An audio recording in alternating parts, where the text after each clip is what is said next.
Are ya ready, kids? Aye, Captain! I can't hear you.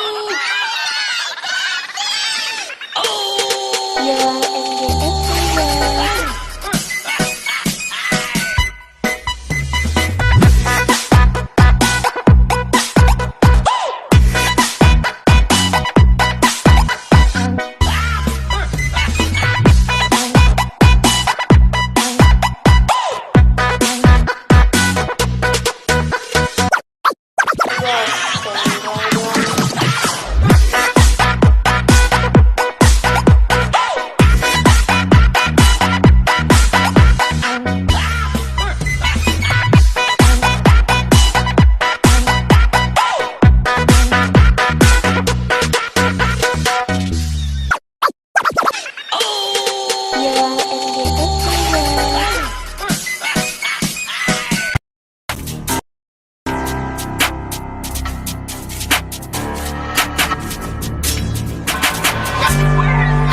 Ahoy there, mateys, and welcome to Unconstitutional Awakening, the podcast live. I'm your captain, Jimbob Opalshorts, and tonight we've got some super epic stuff planned for you. In fact, I've got some of the crew with me here already. Looks like Neptune's found himself on in here, which is great. Good evening, Neptune. How are you?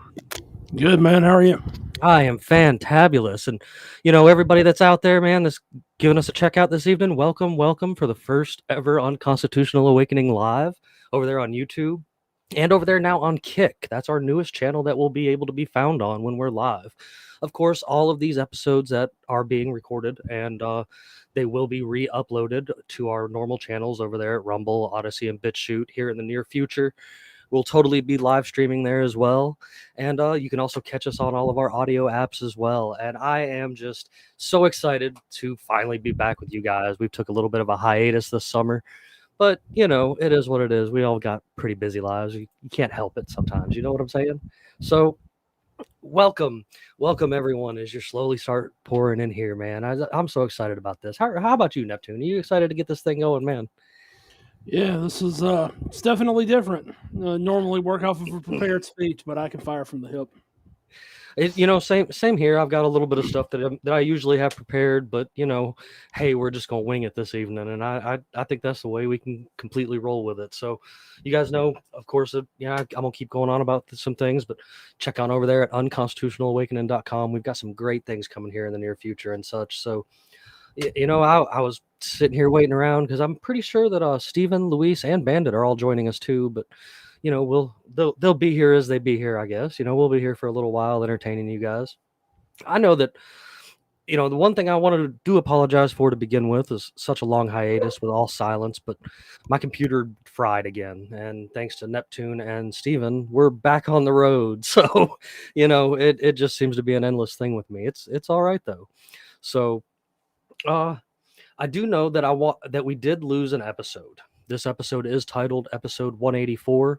The original 184 featured John, Canadian John, our good buddy Uncle Johnny up there. And he totally is going to be upset with me that we lost the episode, but I guess it is what it is when you're working with digital things. Things like that happen, you know, not a whole lot you can do about it, I guess. So Neptune, I'm gonna go ahead and kick this off into the thing here, man. Have you seen the stuff going around about the new FCC regulations that just surprisingly passed all over the place? That I haven't seen. What's going on? All right, so you know, our kumquat in chief has helped, and his administration has pushed through some new FCC regulations into the world of the internet. They are apparently going to try to regulate the internet to kingdom come. The way I see it, and from what I was reading here recently in all the paperwork about it and stuff that's come out, is that we're on the way to having an internet license, much like the UK has a TV license. Oh, I do remember hearing about this several years ago from the fucking jackwagon that was working under former President Trump, who carried around the giant coffee mug everywhere that he went. and they were pushing similar regulation at that time. Uh, yeah, Jimmy, if you could pull that up, I'd love to see it because I I mean, actually have not seen any of that. Yeah, yeah, that yeah. hawk is on point. I will totally work on something That's to that's pull up that's for it. that, yeah, peak clown world for sure. 100%, man. I mean, it. I mean, I guess when it's said and shown throughout history, but like, um, as something is as an empire is crashing, they try to regulate everything they can. You know what I mean? Like, it's Controlling just controlling the flow of information and like even news. I mean, it goes back to even far before the 20th century, far before the advent of the printing press as we know it today. Like, stemming the flow of information and controlling who has access to specific resources is the ultimate instrument of power. oh, absolutely, Uh, absolutely. Apart from thermobaric warheads in the 21st century. So I here's mean, here's a little bit of what is the thing that it's talking about or whatever. Is it popped up for you yet? And here we go. I got it right there. I see All it right. now. So this is the new FCC rules proposed for internet providers and such like that. Just period. Um, what they're claiming they're doing is trying to protect everyday individuals from the internet from all kinds of just nonsense. Let's see here. Excuse me for a second. I'm still trying to work with this stuff a little bit because I'm Yeah, a little new to playing with it. So I'm actually pulling this article up to.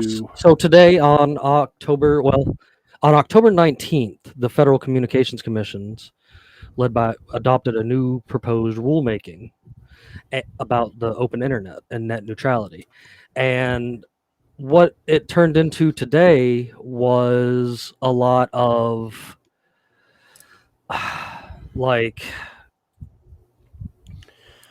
it Jeez. what it turned into today was a lot of apparently Congress just pushing this on through and deciding that Biden can have all of this control of the internet. And I know Stephen and Bandit aren't in the room yet, but if they were here, they'd be like, Jimmy, it's not going to change the internet. And I understand that, but like, Yeah, we're back. Okay, so I'm reading the actual memo now. If you want to keep going, I can. I could probably make sense of this, but this more is more of the same from previous recommendations that were made back in. I feel like that was either 2017 or 2018. I can't be for sure of that, but there were proposed amendments under what they call Title II of the Communications Act, uh, allegedly to protect internet openness. So I'm going to read through this for a moment. FCC finds legal support for reclassification. So let's see. Let me scroll up a little bit here. See if I can actually make sense of these legalese.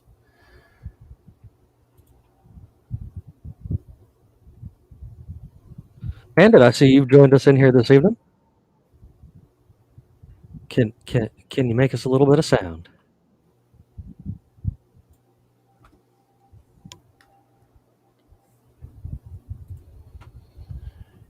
BIAS.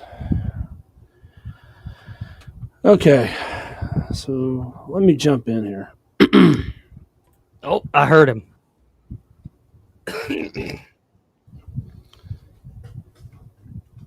So, with the notice of proposed rulemaking, FCC again proposes to reclassify broadband internet access services as a telecommunications service under Title II of the Communications Act. FCC finds bias has become essential to consumers for work, health, education, community, and everyday life, and the COVID-19 scamdemic has increased the importance of bias. The FCC explains that developments in the importance of the internet consumers demonstrates that consumers perceive and use broadband internet access as a standalone service that provides telecommunications effect on investment.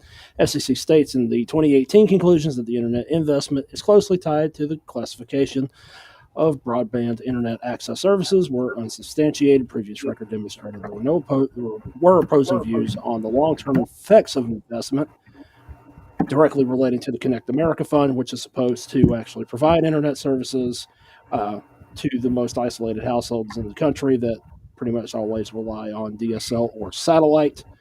And no party can quantify with any reasonable degree of accuracy how classification would affect the future investment. So,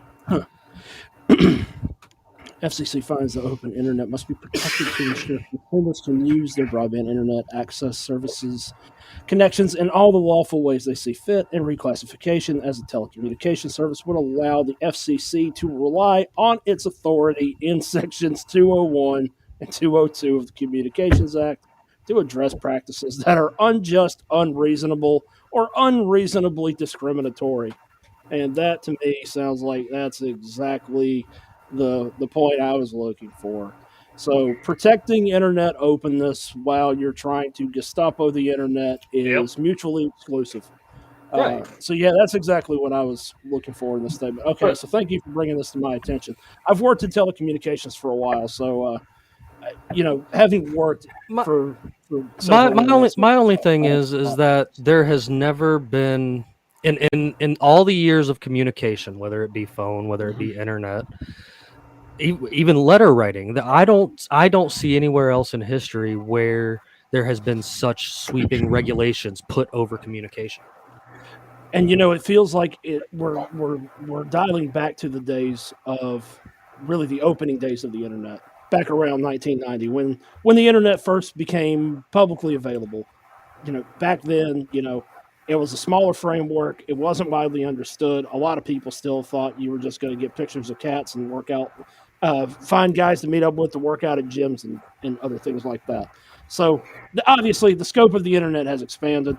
But as Absolutely. early as 1992, I believe it was, there was a proposal for a thing they intended to place onto the circuit board of PCs back then that would basically give local law enforcement or federal agencies a backdoor to access your system at any time. And it's basically a master key.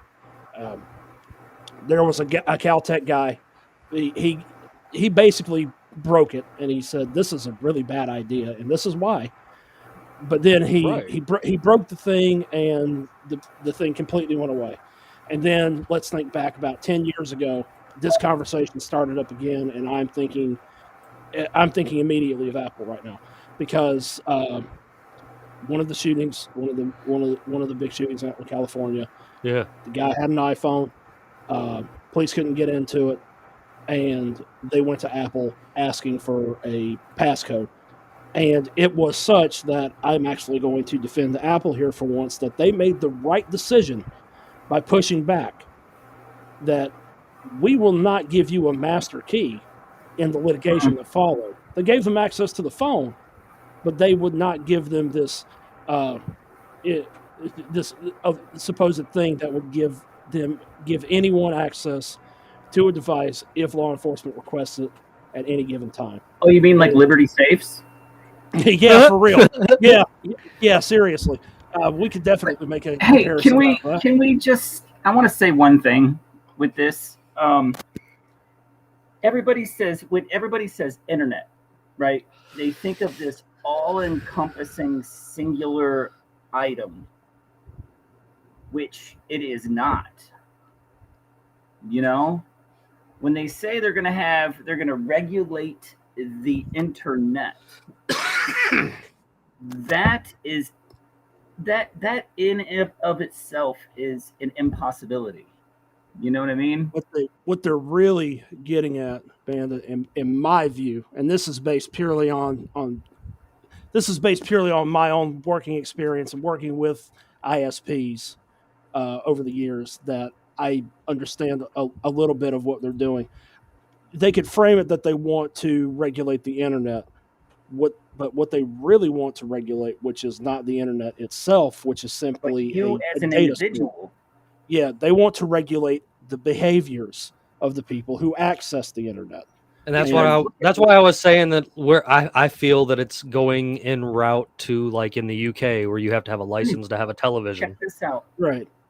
Did you hear what that fascist Nikki Haley said? Uh, Did you hear what she said? absolute embarrassment out of my state. What'd she say? There will be no more fake profiles online. You will have to register your real name on your profile, and she framed it as so you Well, can stand next to what you say, and your name will be visible to your family, your employer, and she even went so far as to say your pastor of your church will be able to see exactly what you say online. well, after a bunch of anonymous protesters That was attacked 6 her hours ago. Okay. 3 hours ago, she's walking back on her demand. Okay. That's awesome. Hey, Because the internet don't play that shit. and see, But now think I was saying like another thing with this. What I guess the thing that's also been being kind of covered up in the news that I think is super important that totally should be being talked about mhm. is old dude here that got sentenced to 7 months in prison for sharing a Hillary Clinton meme. And so let's go ahead and make the comparison right now, because this is not out of the imagination. This is not grasping at straws. This is exactly the type of nefarious BS. Excuse me, I am trying to watch my language tonight.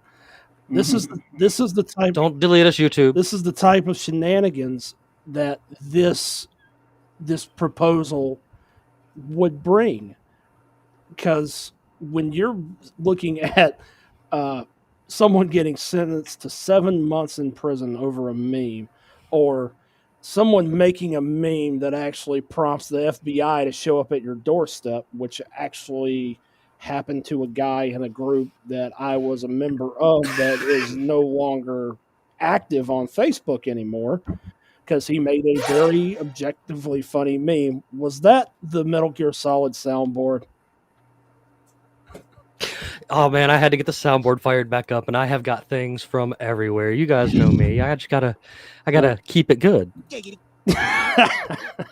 So that really gets right to the root of it, doesn't it? That news article right there is what we're really looking at. It's not. It is to a lesser extent, I suppose. It is about that in some ways. Controlling what is on the internet is one thing. However, it is more about regulating the behaviors of the people on the internet. Like this guy who shared a meme and is now serving 7 months. Our good buddy over there, Spike Cohen, does all these great things out there for folks out there that was on the show, last year and whatnot. He is very big about advocating that politicians, police stations, sheriff's departments, etc., can't block you. Yes, because that and so I mean, what I'm seeing with stuff like this is now they're going to be able to block comments. You know what I'm saying? They're going to be able to block you. Controlling. Oh, sure. Controlling access to information, like I said at the start of when we started talking about this, is vital to making people behave as a product of their environment, and that is exactly what they want. Steering line of thought, obviously, or just kicking someone off the internet and saying, "Oh, you need an internet license for that." Sorry, I can't do a British accent. But no worries. But that's exactly what I think is coming of this, and it is that statement. I think this is the key in all of it.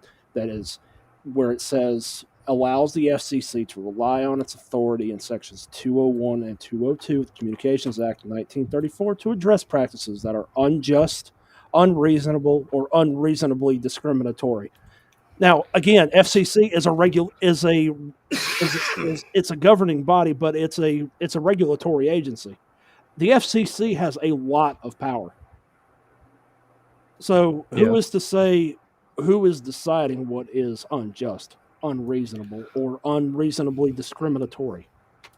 Well, if it's been the same folks that have been trying to decide that for my entire lifetime, well, I'm just gonna have to go out on a limb here and say that it's gonna be even more of a clown show than it already is. Yeah, and it certainly is heading in the direction, in my view, that this is to control the end user So base. And I have a couple other. You mean kind of like Chinese communist propaganda? Speaking of which, Oh yeah, social credit score. Yeah, there we go. Xi that's right. Jinping was in California today. wasn't he coming to Portland too? No, he was just in California today, visiting with Biden in Woodbine. Oh, Yeah. Interesting. so, well, I mean, I got a question. While they're doing all that visiting, didn't they flat out admit last week that that our good old buddy Kim Jong apparently has nuclear weapons already? 10 of them. Like, I mean, So, hey, I want to add Interesting. something. I want to add something to what I just said about Xi coming into California. You should see how they cleaned up San Francisco Winnie the Pooh. for a Winnie the visiting communist dictator that they can't do normally. They did it for a communist dictator. They got rid of the homeless. They got rid of the graffiti. They got rid of the drugs in the street. They cleaned it. They cleaned up San Francisco. They did. I've actually seen some pictures from the streets that were showing that, like, Yeah, but on a normal day, yeah. they won't do it. That is objectively funny that that's what it took for a average California city to actually get cleaned up.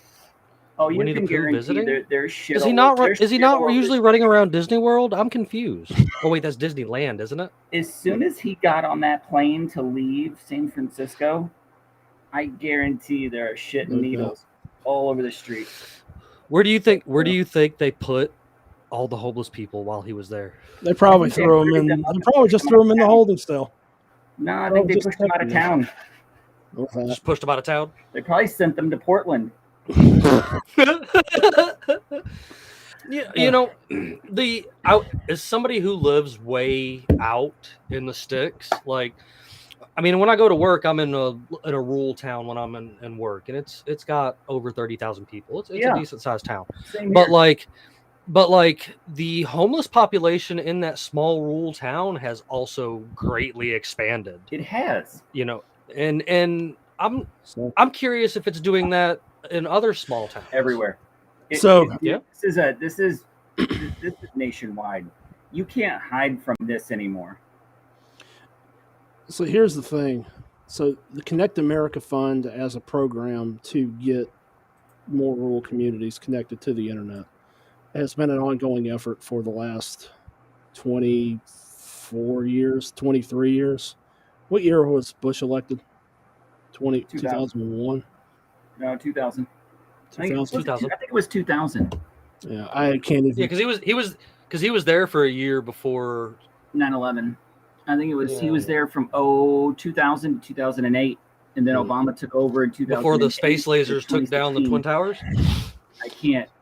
It's gotten to the point where even I can't remember. Like, Yeah, so. But what I'm getting at is, so at the turn of the century, there was a big push to get high-speed internet service across the country. Like, Yes. even by 2000, we were already lagging behind the rest of the world in terms of connectivity, and we still do even today.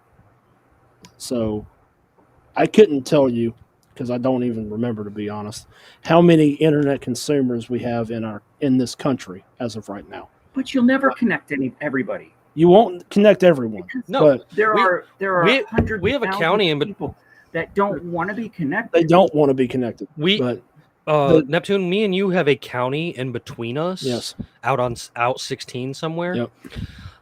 It's considered one of the state's poorest counties there is, and there actually is no. yeah, even they don't, dial-up and they internet don't out have there. service out there. But so, We All have right, the so- poorest county in the nation.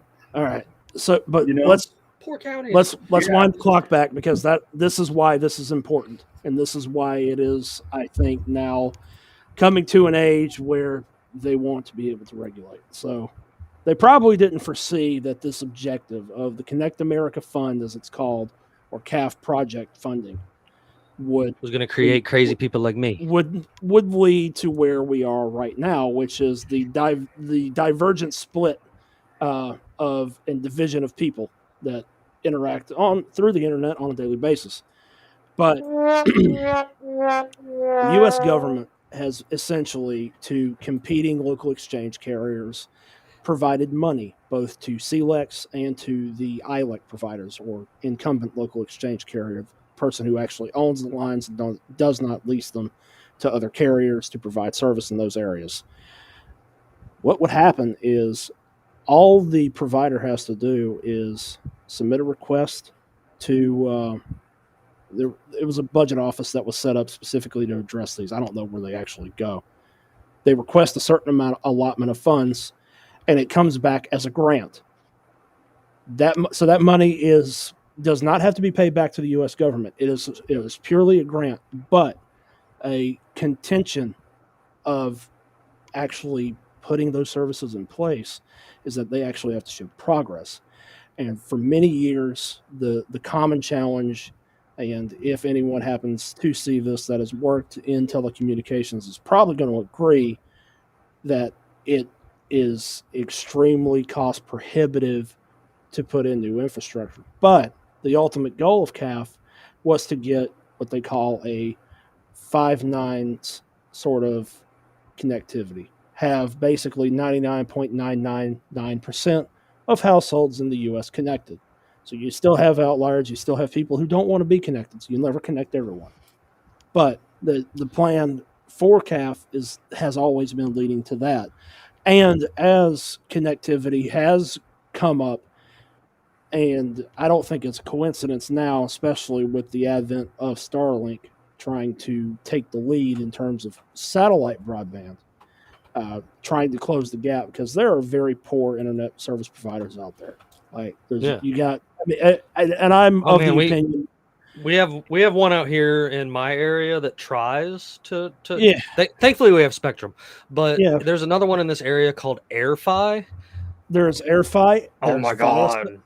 There is AirFi, there is Viasat, and there's several others that they provide satellite services, and that is not reliable, and they charge a ton of money for it. So it always has it has both its pros and cons to try to get everyone connected. But really, what I'm getting at with this is, now that the majority of the country is connected, I think we're now under 10% people who are not connected to the internet at all,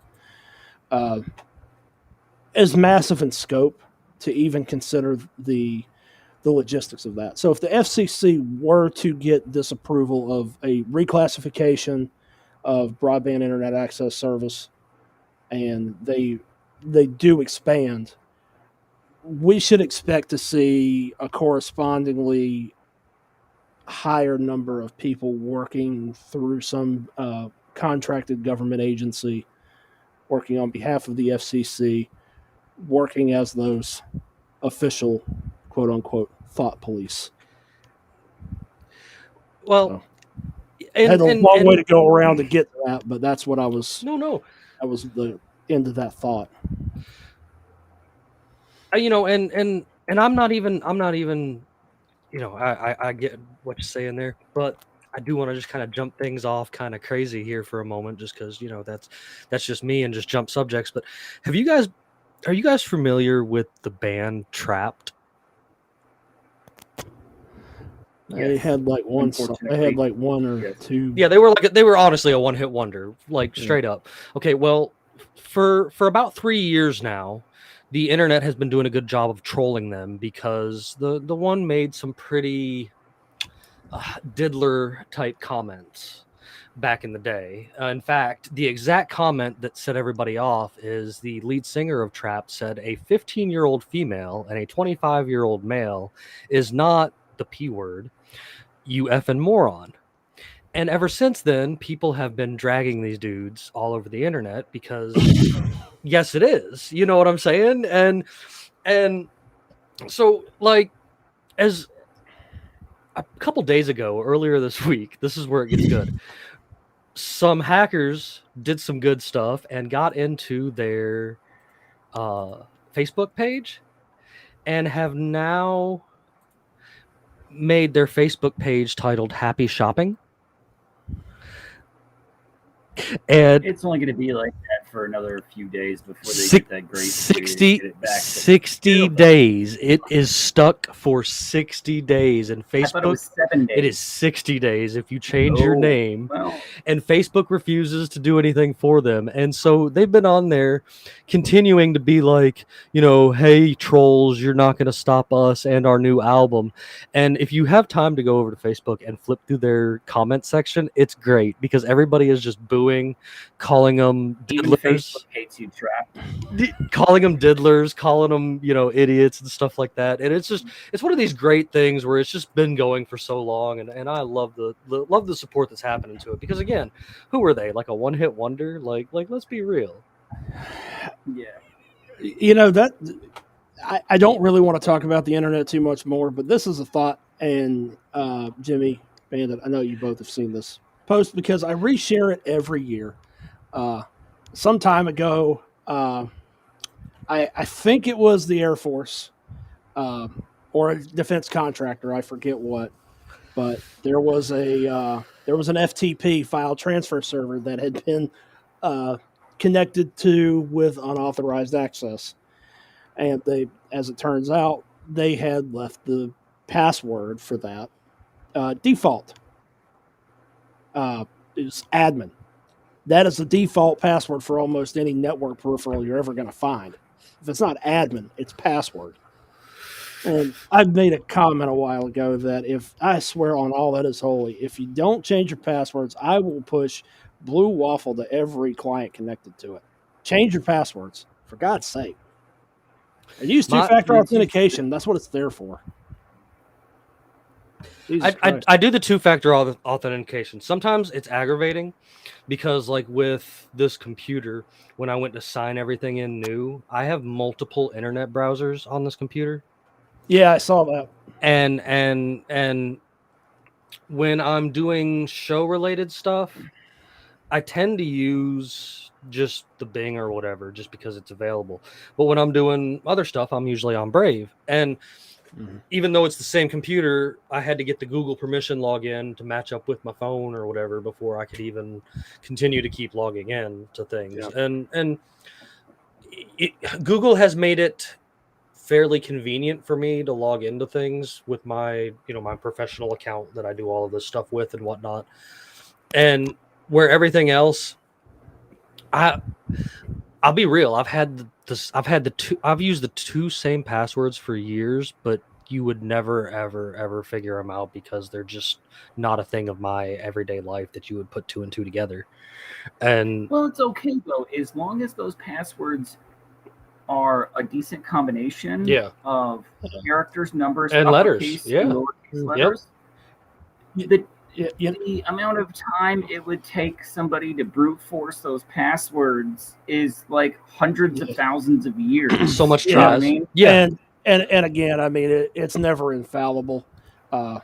Obviously, there are some nerds out there, some absolute dweebs, because, definitely dweebs, because I'm a nerd, who have nothing better to do with their time than try to brute force certain applications. So wait a minute, is a dweeb above a nerd, or is a nerd above a dweeb?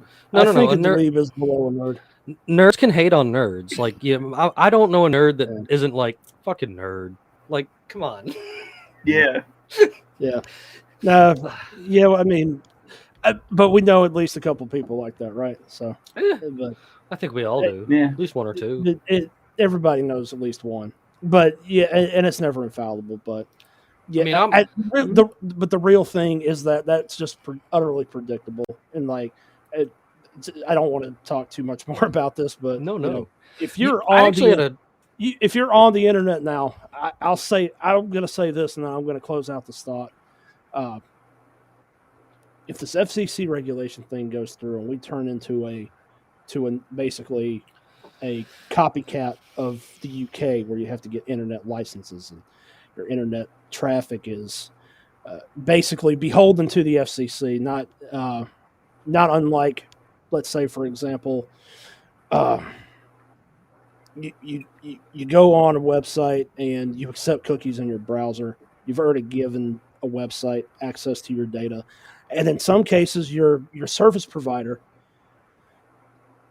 sometimes they may cooperate with the authorities. And that's another thing that has existed since even the early days of the internet is passive cooperation between law enforcement and They've got your info already, man. What else are they going to get from you? yeah, They've got your info. Oh yeah, but, no, yeah, but straight up freewheeling, giving one of the most powerful agencies in the U.S.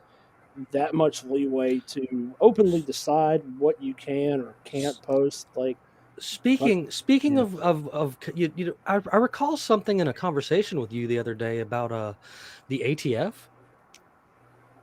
yeah, the ATF's got a lot of power too. A lot of that I absolutely don't think that they need, but yeah, I have a few thoughts about that in a minute for sure.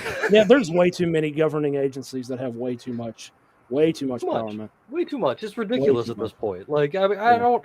Yeah, We set a when bad I precedent with where this is going, though, and I when had no idea until you just brought this up. when I was a kid, I remember thinking and sitting and learning in class and stuff about stuff, and hearing the things that they were talking about, and then like pertaining it back to real life and being like, wait a minute, like what? Why is this stuff already going on in America if we're supposed to be, such a free country? And then of course as I grew older, I seen more things, and I've seen a meme before that covers it real well. When you're a kid, you're kind of scared of cops, you don't know what to think about them, but when you start to become a young adult, you're like, oh, they're not that bad. But then when you become an adult, you're like, yeah, no, a cab all day. Like it it's nuts. It is. But I will agree that there are too many regulatory groups. Like, and people will tell you, oh, well, regulation's necessary because you could eat a bad steak or something and get sick. And it's just like, no, regulation. A true free market would regulate itself. A true free market, something we don't have. Agreed. You be quiet there, Bandit. What you got for me, buddy? Oh, I'm listening. I'm here. I'm here. I'm just making sure, man. Have you got anything good you want to bring to the table this week at our first brand new live of Unconstitutional Awakening, the podcast?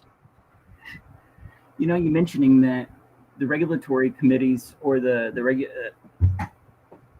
it brings to mind the recall that those applesauce pouches for kids just had because 2 or 3 dozen kids got sick from eating them, and then people want to complain, hey, we got to have this agency to regulate this, we got to have this agency to regulate this, and you still have instances like this where shit goes wrong. Absolutely. It does not matter what type of oversight you have. Absolutely. It does not matter. It's always retroactive. And the worst thing they constantly say is it's for your safety. We have to do this for your safety. That is the words spoken by every tyrant that has ever come to power. We're doing this for your safety. That's what I feel about it when they tell me it's for my safety. Right?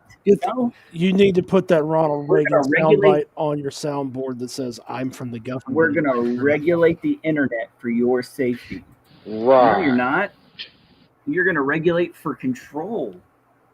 It's all regulation has ever been about. It just seems to all be about control. And that's and I let's think be real with it. Let's be real with this. All right. I don't think this is going to last very long because look at what happened with the TikTok ban. Yeah, what did that last? 2 weeks? Seriously, Right. that lasted a few weeks. Yeah. I don't think this is going to have the long-lasting effect if they even try it. I mean, they tried that. How long did that the Ministry of Truth last? That Harris tried the Ministry of Truth, where they were going to regulate misinformation and disinformation online. How long did that last? That became that's a parody account on Twitter now. It is. It's so good Minis- too. That didn't Ministry last of very Truth long, sounds like a diet or early '90s WWF wrestling stable. right?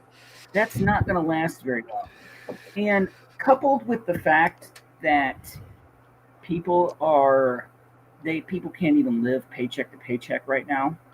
People, you know, a vast majority of the country is struggling right now that Real. to even pay their bills, and they come out with this like we're going to regulate you on the internet now. What this sounds like is, hey, Big Brother's going to step in and squash the complaints people are voicing about how bad the country is right now. That's all. That's all Yeah. that is. This Because of the- this Because of And that one thought thing released you and I have always said, Bandit, that double-edged sword, and you kind of made reference to it a little earlier, Neptune, about how I say that constantly. how I said- sure they're doing all the spying on us, sure they've got all of our data and all of our information, but there's people like you and me and Neptune who just continue to be online saying the same stuff. Like you got to be smarter about it. I think you said this the other night in conversation, and I learned it as far as Facebook profiles. It took me 21 profiles to figure it out, but like you can't just use direct words, direct language, the you can trigger say words. you can say whatever you want. Really, you can. just gotta make it get up. away with saying whatever you want. It's just how you say it. Yeah. Oh, You know? absolutely. Absolutely. But How you seriously, though. how you write it, even actually to the point of how you write it. I don't, you guys are in a group chat with me, so you see this on a regular basis. You know for a fact that I spell things wrong to begin with because I'm just a moron and can't really spell that well.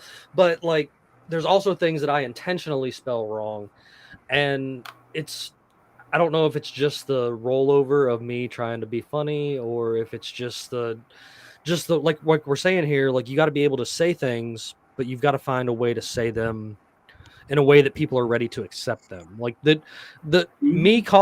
for years now, the funniest thing that people still react to when they see it to this day is when I get on one of my rants and call someone a walnut, and they're just like, "Where did that even come from?" And I'm like, I really don't know. I mean, it's just like kid nonsense, but it works. Like, because I can call somebody a walnut on Facebook all day long and not get banned, where if I call them an asshole, I'll probably get banned. You know what I mean? Like it weighs itself out. And that's why I risked us being over here on YouTube. Hey folks out there on YouTube, I see you. I want to break in for a moment and say hey and thank you and such, but like, and you over there on Kick on our brand new channel. But like, we've got to be able to spread the message regardless of the channel that it is, and instead of censoring ourselves, we just have to just make it funny, make it retarded. Like, ooh, you know what I'm saying? I really don't think this is going to come to fruition like everybody thinks it's going to. I really don't see this having any long-lasting effect. So what's the distraction? That's exactly it, though. But I don't think it's necessarily a distraction. I think people are blowing this out of proportion than what it actually is. They have. I mean, it's not like we haven't been here That's right, the before. Zodiac. They've attempted this like this. I mean, numerous times, time and again. You know, trying to further regulate the internet is basically just been one of those things, and I feel like in this age that we're in right now, at least as far as the past couple years are concerned, is that while nothing I don't think is going to change fundamentally, at least in as far as FCC regulation is concerned, it'll probably wind up under the bridge again. We're all still going to have, for those of us who think differently, we're still going to have an FBI guy on our phones just listening and watching our conversations and trying Hey, not buddy, I know you're watching. trying not to have a stroke in the process. And something else I want to bring up is don't forget it's next year is the selection year. Oh God, it's gonna forgot. be it's gonna be clown news after clown news after clown Think news. about that, too. The memes When are going you to make it see- totally worth it, though. When you see this nonsense come up with any type of new radical regulation, bill proposal, funding, program, stuff like that, and if it has the word government in front of it, it's next year is the selection year, so they have to try to pander to votes right now. I mean, yeah.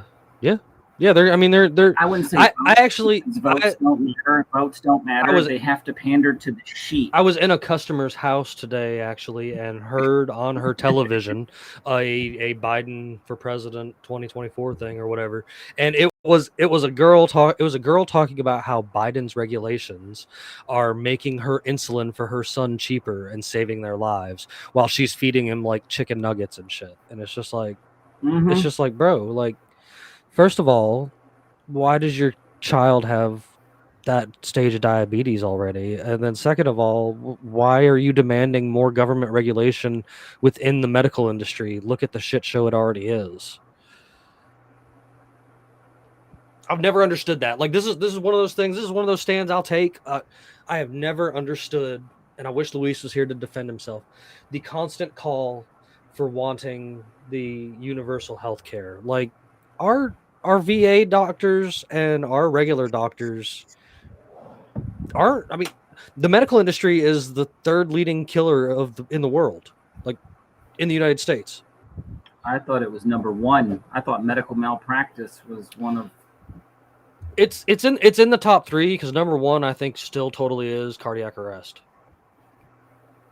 Like a lot of us men just eventually get tired of this shit, and our stuff just ticks out. No. We internalize everything. We do. Well, hell, my grandfather had one of my grandfathers died when I was a kid. He had a heart attack in his sleep. That was it. But my other grandfather, he had like 4 heart attacks in my lifetime, and he actually, when he died sitting in his house as a sour, stubborn old man, and his little the little computer, or what's that thing they put in your heart? You know what I'm talking about? Pacemaker. A pacemaker. It had quit working, and instead of going to the doctor to get it fixed, he just figured he'd sit there until it quit working all the way. Because he didn't. Listen, he gave me some of the greatest memories of my life, and was probably the number one dude in my life most of my lifetime. But like, he was a sour ass old man. Like, he didn't want to do nothing with nobody after he retired. He was either at home with the gate locked or on a pond somewhere in his boat all by himself, because he just did not want to be around anybody. It's not the fate I want, you know what I'm saying? But good Lord. But enough about that nonsense. I would actually. So, in some lighter news, I think they're finally done screwing up Marvel movies after this most recent flop with Marvels. Okay, Loki season 2 was pretty awesome. I'm talking about movies. I know, but I'm saying as far as like something coming back to make a difference in the Marvel, because Marvel fell off. You, Deadpool 3 better be a hit. Is you need to watch Loki season 2, because as it's going, that's going to be a direct walk into the Deadpool movie. And can we for a minute talk about this nonsense that is Modern Warfare 3? After I hate on the actor strike, has anybody seen that? Now that the actor strike's over and we're back, I do want to make a couple comments on it real quick before you go there. Like, all you guys already make way more money than I could ever dream of, and you want to bitch because you can't make more money? Well, no, hey, that's not necessarily what it was. Okay, let me stick up for a second. And go back to something from our childhood that has recently been brought to light with this strike. Oh, you mean like the So- Power Rangers? How Zordon was paid $25 for his one-time appearance? Dude, that was the exact example I was going to use. Yep, I know. And I know. never, I understand. And used him through the entire series and never paid him what he was supposed to be paid. Why did he sign That the was the why exact did he sign the example I was contract? supposed to. Why did he sign the contract Dude. without reading it? I think it had something to do with the way it was worded.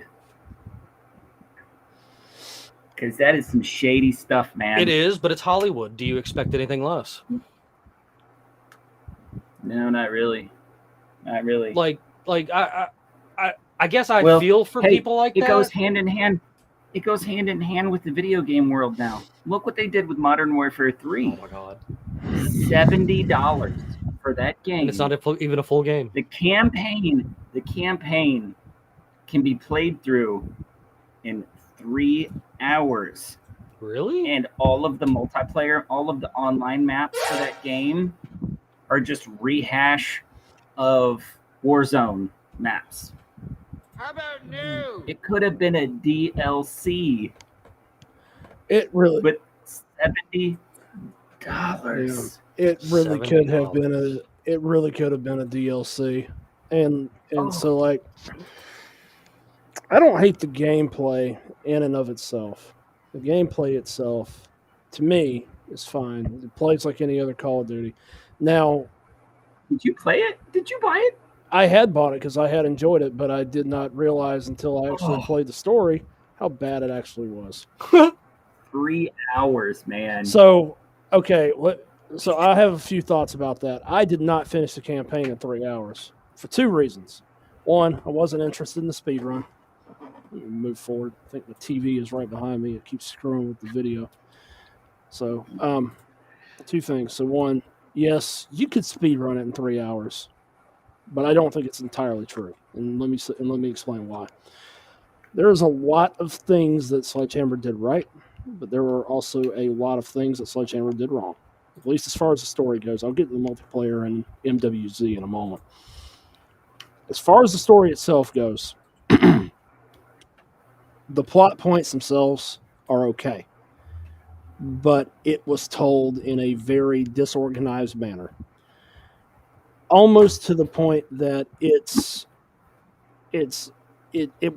didn't flow, I guess is the right way. There are some missions that could have been reoriented to make the game make more sense. The production team failed on that front, in my opinion. Now, as far as the length of the game itself is concerned, yeah, it still could be longer. They could throw another 2 or 3 hours of gameplay into that. They could have Oh, they added will. more missions into the story DLC itself. you gotta pay for. Yeah, for real. But in and as far as the story itself is concerned, Sledgehammer did a couple things right though, and so they tried to bring back some of the elements that they have used in their previous titles, and also tried to incorporate a few elements from Warzone into the story with this open combat missions thing, which it gives you additional side objectives and things to actually get and acquire. Ultimately, my first playthrough run was on the lowest difficulty with the intention of collecting all those items so that I could go back and run those missions on veteran, because I'm a campaign completionist in Call of Duty. I have completed every Call of Duty campaign on veteran difficulty, and that isn't even a lie. I've got 7 or 8 Call of Duty titles on Xbox 360 that are all 100% completed. Because back then, all of the actual achievements of the game themselves were all tailored to the story mode, and then multiplayer was its own reward by itself. Now, these days, you get like a hodgepodge of achievements. I like the old model because it gave a reward to play the story and actually enjoy it, and then go off, play multiplayer, and have fun. That's the way I see it. Now, that being said, Bandit's got a point that all of the launch maps, and this was not my impression when I pre-ordered. Otherwise, I probably would have canceled that pre-order. But at launch, the only maps for multiplayer are A couple from Warzone, and everything else is either a remastered MW2 or COD 4 map from 2009 and 2007. Literally nothing else. That's all we got. And the only saving grace they have to that, allegedly, unless they walk this back too, because Activision is not one known for their wise business decisions. Let me say that first off, is apparently all the additional maps are going to be free, supposedly. But Damn. jury's still out on that, so I'm not holding my breath. Now, as far as MWZ goes, you have to have played Cold War Zombies to enjoy it. And by the way, Cold War was absolutely fucking incredible, and that is probably from Treyarch. It's competing with Black Ops 2 of being my favorite in the entire series. But Cold War Zombies, you had to have played it to be able to play MWZ and make sense of it. There are a lot of people that don't play Treyarch games out there that are probably trying zombies and will be trying zombies for the first time, and they're going to probably be struggling. It could be worse. I mean, it could be Advanced Warfare. Dude, that is to this date, that is my least favorite in the entire series. I liked It could be worse, man. It could be Advanced Warfare. Ghosts, and I liked playing Extinction more than I liked Advanced. But think about this though. Did you see the recent news about Grand Theft Auto 6? They're releasing a trailer next month, and based on all the other previous like Grand Theft Autos, it'll be like 2025 for the game release. Really? You know, It has got. I mean, the game releases have gotten so bad. I'm actually looking forward to a Grand Theft Auto game. you know, Rockstar never That's bad, right? Rockstar never disappoints though, and the thing that I can give Rockstar credit Never. for is they do character development, they do storytelling. Red Dead Redemption 2. Yeah, everything from the written story itself to the character development, the acting, the voice acting, and the gameplay. It's just like a peanut butter and jelly sandwich. It's always good. Now, Then they said the next Skyrim is going to be Xbox only. ooh, That's unfortunate. yeah. So okay, I'm not an X. I've never actually been. I had an original Xbox, but I didn't. Oh, so did I. Okay, but for $1 right now, and then it's $10 a month if I choose to continue to do it. Xbox has this cloud gaming thing going on, and I'm able to play just about a lot of Xbox games from my computer. And that your PC will handle most of those. And then Yep. and then my son got me playing Fortnite, and Go play Starfield. Starfield's on there. I looked at it and I heard Neptune talking about it the other night, and I was like, but I've heard it but- is but fabulous. I want to play Fallen Order because I've never actually played it. So Star Wars Jedi Fallen Order, and I really it's not my style of game, but one of my good friends has been playing the crap out of it and sharing a bunch of stuff about it. That Alan Wake 2, there are, and it's on there too. as far as video games themselves are concerned, I do have a soft spot in my heart for two specific things, and that is Space Journey and Okay. Space Opera. Mass Alright. Effect, as I have never shut up about Yes. in all the time that you guys have known me, is my favorite video game series of all time. Nice. And before Starfield, I was a big fan of Elite Dangerous, How? and Okay, I played it. Did you ever I got play questions. I've been The told Outer Worlds? Starfield is just Elder Scrolls for It's basically It is. It's Elder Scrolls in space. It really is. Okay. It's Skyrim. It's Skyrim in space. Like, Did you ever play Outer Worlds? No. I never played it. No. That was I heard probably it was like really good. one of the best in between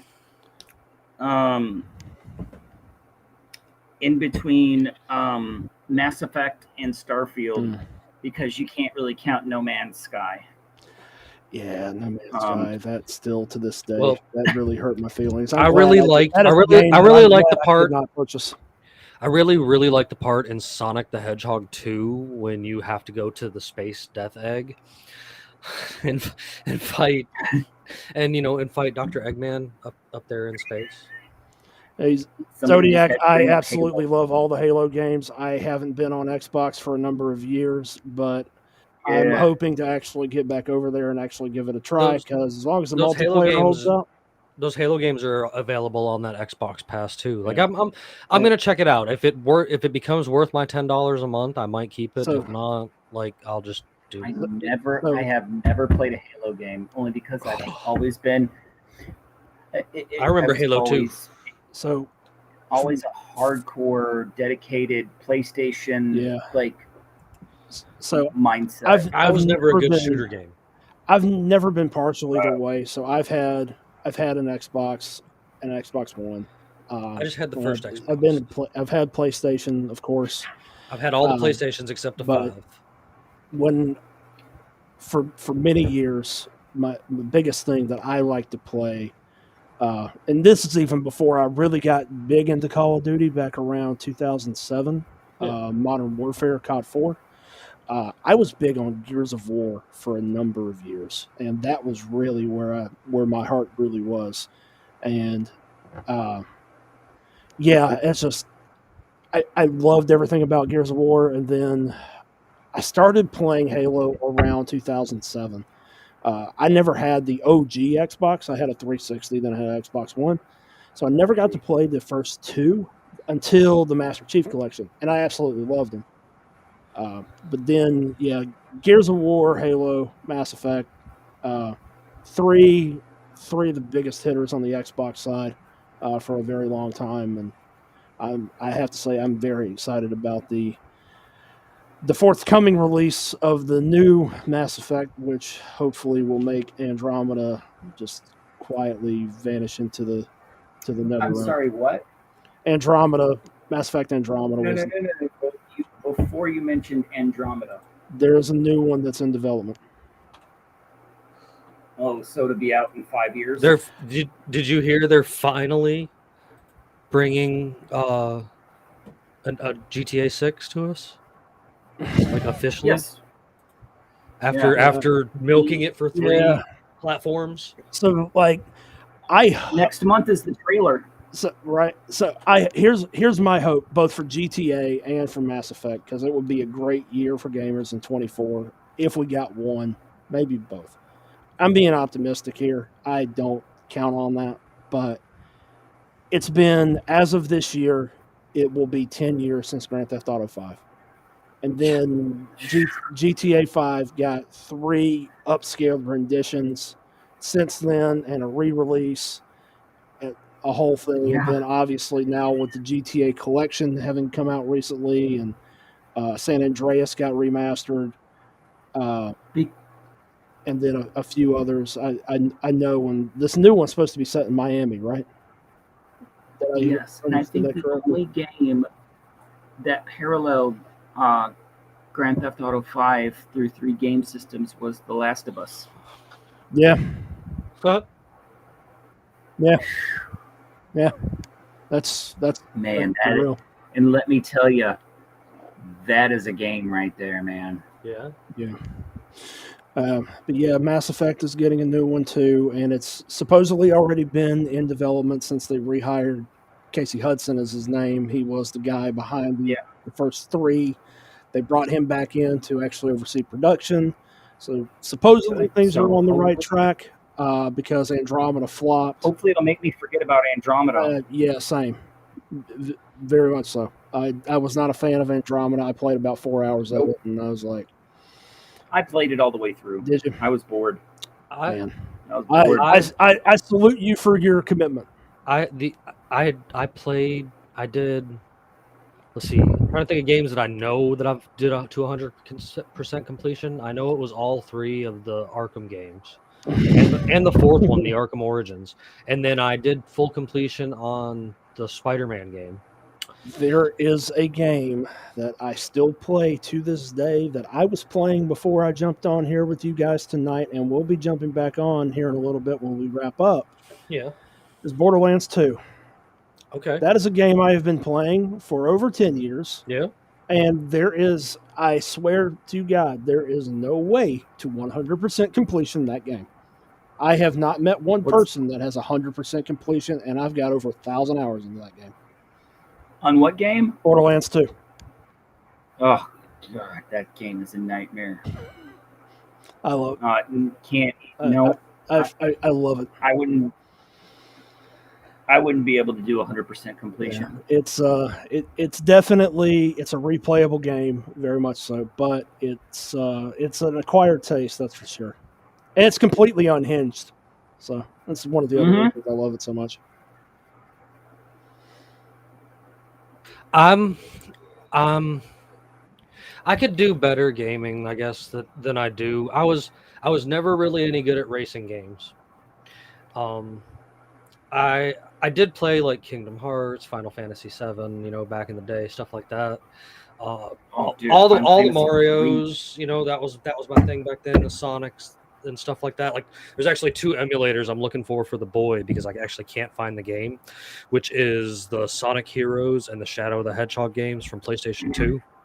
Because my boy is big into Sonic the Hedgehog, and like that, those are 2 games I'm like, dude, you need to play those. Those were 2 of my favorites because I had a PS2 and a regular Xbox at one point in time too, and like it. There's something about some of these nostalgia games. Like, me and him get on here and play emulators on the computer all the time, but he was getting into other games that I wasn't really into, and his little neighbor buddy was telling him about Fortnite. So I was like, sure, you can download Fortnite. And of course, it turned into me ending up playing Fortnite too. And like, when the Fortnite that exists today is definitely not the Fortnite that originally came out. Like, sure, there's still like the dancing and stuff like that, but there's like no builds, and there's like actual decent guns. The graphics are ridiculous. Like, when you're driving down, it's almost like you're driving around in GTA world. You know what I mean? Like, it's just so on point and stuff like that. And it's not a terrible game, and it's free to play. Like, you don't have to buy the battle pass. Like, that's just getting you to try to spend money. And it's I don't know. I have fun with the boy, and I encourage. I've played with Luis. I've played with our other co-host there, Jesse, a couple times. I've tried to get Steven to play with me, and I've totally asked you to come on there with me a couple times, Bandit. I know you're learning, but like, Yeah. I've got it sitting on my home screen. I've got it downloaded. nice. I started playing on the PC because I wanted to be able to play with both my kids, and when they're both sitting on the PlayStation playing, I can jump over here on the PC to play. And when I went from playing on the PS4 to the PC, I haven't played a game on the PS4 in months now because it's just not the same. Yes, it's super The cross-platform. good thing about Fortnite is Fortnite's cross-platform. Yeah. Like, I'm I play PC, it with- PlayStation, Xbox, Nintendo Yeah, Switch. I I play with actually- people from all over. So yeah, Fortnite. my oldest son has My- an Xbox, If you- and By the way, if you want to add been me, meaning I'm to get on. Walnut Butcher. Is my Epic Games game tag for Fortnite. all right, Yeah, all right. my fiance got me into playing Fortnite recently, and with zero build, I can get along all right. But yeah, she plays on PC, and I play on PS5. Yeah, dude. But when I moved up to the PC from playing on the PS4, like, the PS4 is great. Don't get me wrong, the PS4 is an amazing system. The PS3 is probably my favorite system of all time because it was a computer and I could do what I wanted on it, and the PS4 regulated that control away from me. But over here on the PC, ever since I moved over here to the PC, that's why I started looking for different games to find to play online, because I'm like, hey man, this is kind of cool playing on my computer, and I get to use my rusty trusty The Last of Us PS4 controller while playing games on an Xbox through a PC. Somewhere a gamer nerd just had an aneurysm because he knows that I'm doing that now.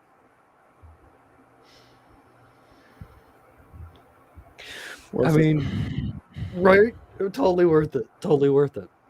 But games, I'm upset with games today, just in general, because not just the one you're talking about that started this conversation, the Call of Duty, but it's been a common trend over the past, especially 5 years, that you give me a partial game and then give me the rest of it 3 months down the road. in DLC. And DLC. You gotta pay That for it. has just,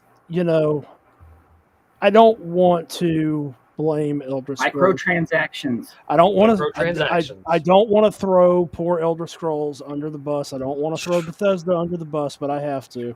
Rockstar. Because everyone in the no, it didn't start with them. They do it and too, though. No, They do. they Everybody does do, it but now. not to the extent. Right. EA. The very moment this began, and somebody, some fly on the wall somewhere, said one day this is going to get out of control. When they decided to put armor for your horse inside of Morrowind back in 2005, you could buy it for like $4.99 or something. And then ever since then, it's just been creeping up a little bit at a time. I've noticed it the most with Call of Duty games, though. And it really, from my view, I think Call of Duty's entry into that started around 2012 with Black Ops. Because prior to that, you didn't have microtransactions. Now, you did have the map packs, which you could buy separately. That was kind of an afterthought.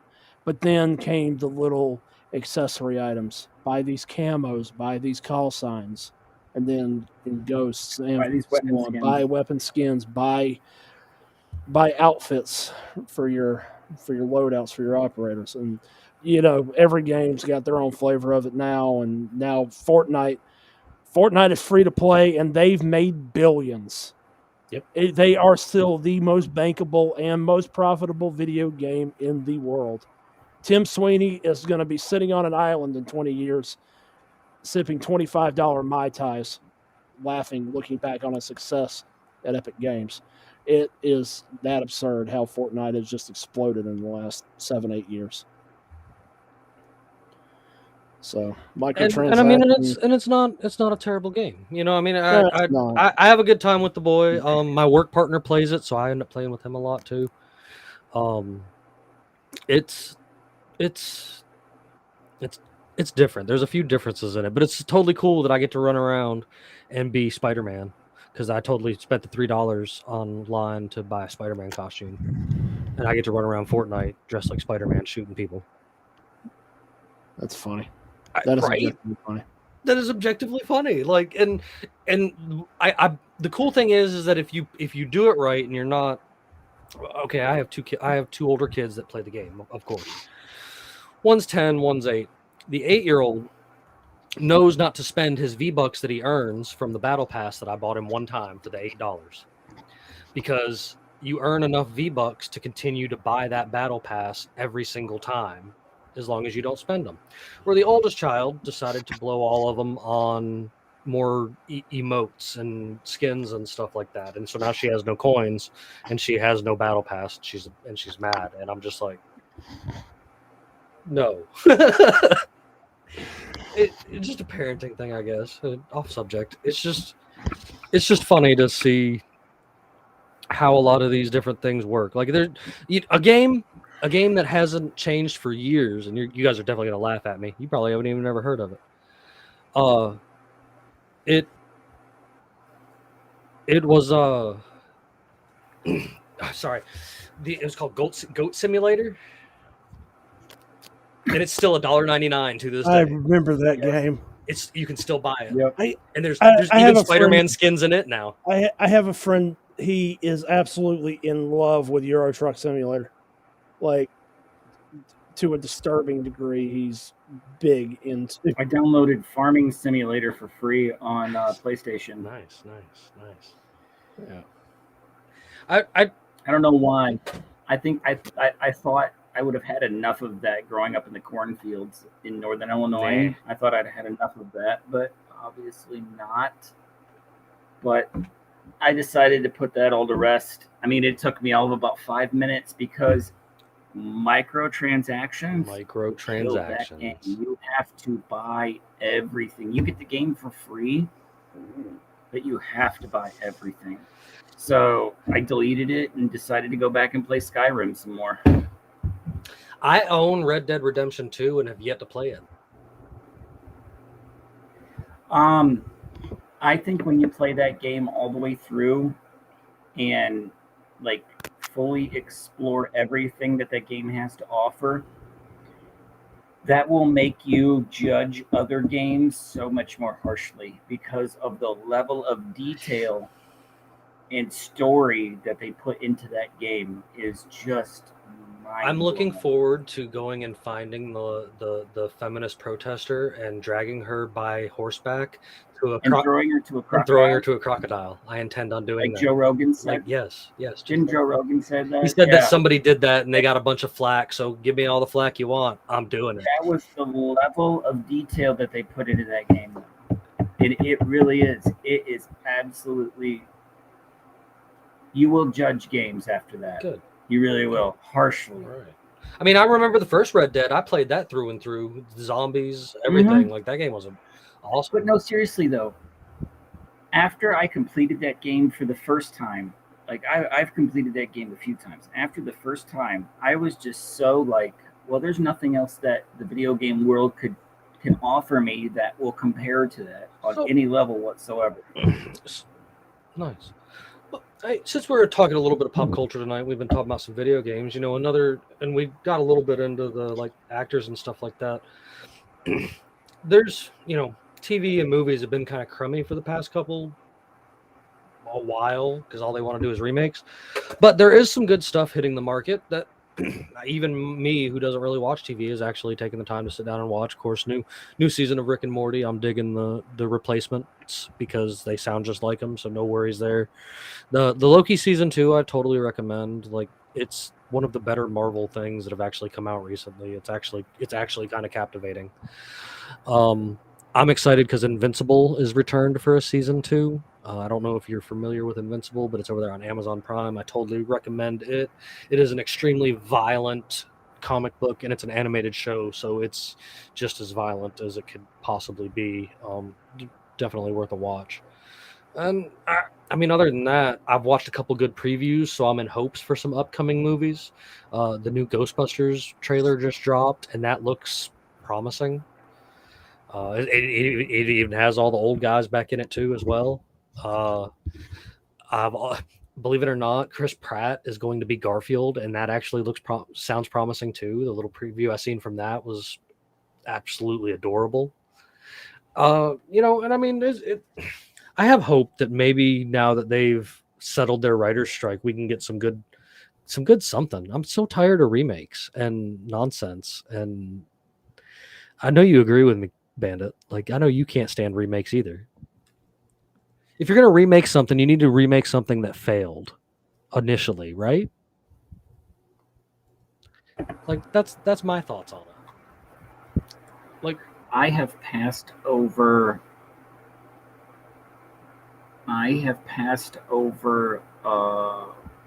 oh my god, Interview with the Vampire on Amazon Prime, and I have yet to think about even watching it because they remade Interview with the Vampire. I don't know if I can Really? do that. Yeah, Really? yeah, they remade it. Ooh, Did you not see the new South Park movie the where they replaced all the characters? I haven't seen it, but I've heard a bunch about it. Well, you need to go watch the trailer for it. I've seen the trailer. It looks hilarious. Well, that's what I'm getting at. That's why I haven't watched the new Interview with the Vampire. Well, I mean, they're completely after, hey, take it how you want to take it. They're totally after our people because they keep taking gingers out of everything and replacing them. Well, it's not just gingers. But it's mostly gingers. I'll leave it at that. It's mostly gingers. Like, it's more than just gingers. But yeah, there's been we are up to 174 redheaded characters that have been replaced. I'll leave it at that. Okay. I'll leave it at that. And why are they killing all the heroes that look like me? I don't think that's fair. Like, awesome red chin. Now I have to play things like supervillains, like Dr. Robotnik in my Robotnik costume and shit. That Dr. Robotnik costume is pretty damn cool. You got to see it up close and personal. Like, yeah, that was funny. That was exquisitely well done too. Thank you. Yeah, when last time Neptune's come up here, when we finally met, I jumped out of the car dressed in full Robotnik gear. And all he could do was shake his head. Yeah, that was very well done, though. I am. It is. So, you know, I have been super excited about getting into this live thing and stuff like that. I'm glad we actually took this dive this evening to do this and whatnot. Like, it's definitely a bit of a change of pace from doing our recordings. I do want you guys to start looking out on Wednesdays at 8 p.m. That's going to be our total time slot moving forward. We will have some recorded episodes with guests and stuff like that in the future, so you guys make sure you pay attention for that. But I do want you guys to come in and check us out on Wednesdays. You can always watch the replay of this over there on Rumble, Odyssey, BitChute, and listen to it on all of our audio channels like as normal. But this has been good. I've liked where this has gone. You guys don't understand. This is the chaos of our group chat. If you could only see, this is pretty mild. This is pretty on mild. purpose. On purpose. Well, yeah. On purpose, because we get all over the place. This wouldn't have lasted 5 minutes on YouTube if this was the Unchained chat. Well, just think when the rest of the co-hosts are here to join us, like how unchained it's going to be in this place. Because everybody, I would like everybody to know everybody's still doing good and out there. In fact, I've been talking to Kel almost this entire episode.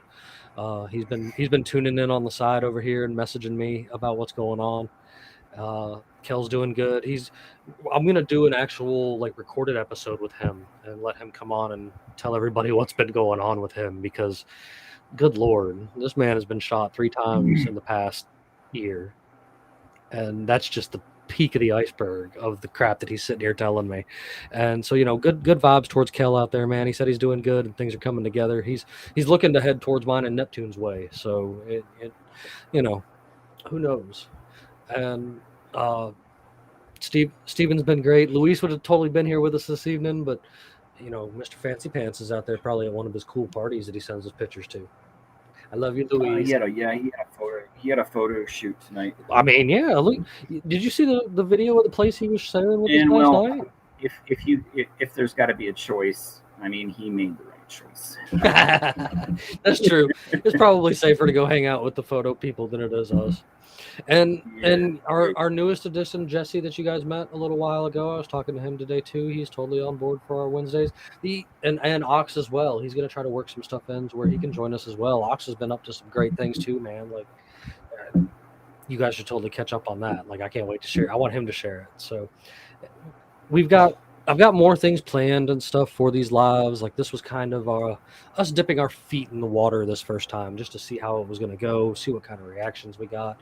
I've seen people in the audience over there on not only YouTube, but also our brand new channel over there at UA the Podcast on Kick, where you will always be able to find these lives. And I'm going to try to grow this as much as I can so I can get all y'all in here. Like I said, you'll be able to watch the recast of it and everything too. So yeah. I'm trying to evolve, I guess, trying to keep up with things in my own weird way. I don't know. It's pure chaos up here, and I just figure I get to let you guys enjoy the chaos, because for some reason you guys keep asking me to do this stuff. We can honestly say that we do these things because people like it, and why not? That it's fun for me, and it's better than therapy to sit here and talk with my homies than it is to go sit with some crazy shrink and them tell me that I need something wrong with me. I don't know. Ramble. But I do want to thank everybody that has tuned in and checked us out this evening, and everybody that stayed with UA Podcast since in our ups and downs of this whole time. We are back. I want to say that, definitely. So I look forward to where our adventures take us, and look forward to what the future holds for sure. There is, just too much going on in the world for us to stay silent. That's a definite for sure. You can't deny that. But I don't want to continue to ramble too much this evening, as I don't really have too much left to ramble about this evening. I'm going to go around like I'd usually do on the regular thing and start asking the guys if they got any final thoughts for this evening, starting with Bandit. Nah, man. No, why not? No, You ain't got nothing. I mean, we covered all of the. We covered. Well, I mean, we got off track like On with purpose. video games and you know movies and TV and stuff like that. I didn't expect that, and I'm the one that started it. But I mean, we basically covered everything that the hot news items that we were going to talk about. Which, if you've paid attention, I really hope you've I paid get a attention. Tristan rant before this is over about the Yeah, ATF. if you ever pay attention to any of our podcasts, you know that it is almost impossible for us to Talk about one thing. maintain talking points. We always veer off in one direction or another. So I would say that this was definitely a plus. Nice. And Bandit, I appreciate I think you it's joining because we me.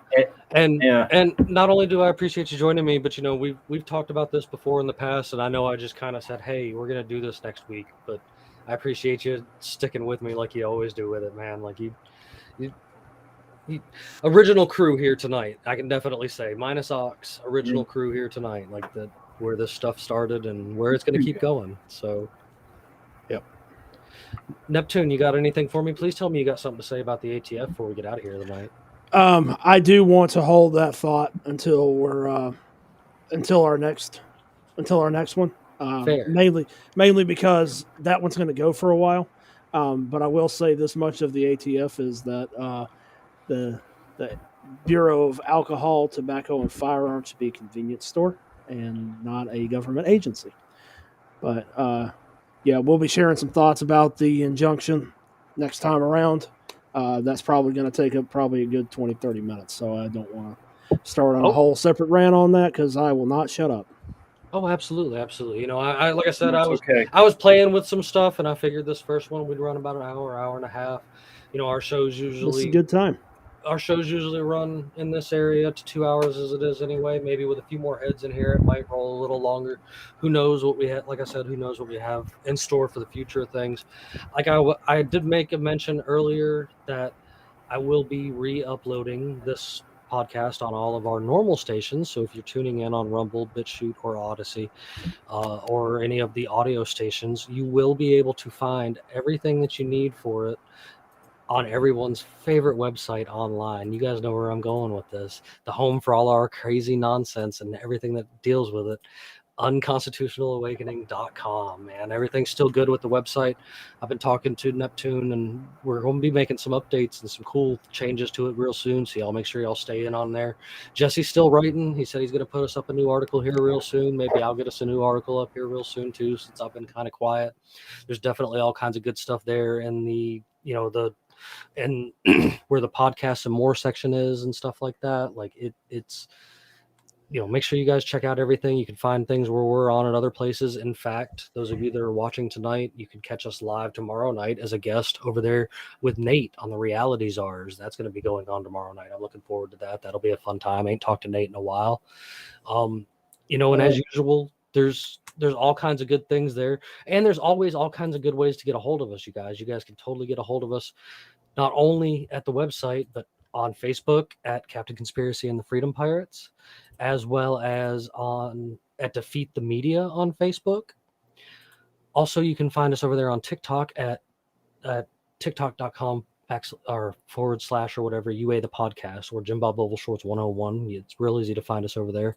Same as Unconstitutional Awakening on Instagram and Unconstitutional Awakening the podcast over there on Twitter. I try to keep us in all the good places where we're supposed to be and how we're supposed to be doing our things or whatever. So, you guys just try to keep up with us as best as you can. There's links to all of that on the website, as well as links to our fantabulous sponsors that are still out there doing our thing, our friends in Liberty, man.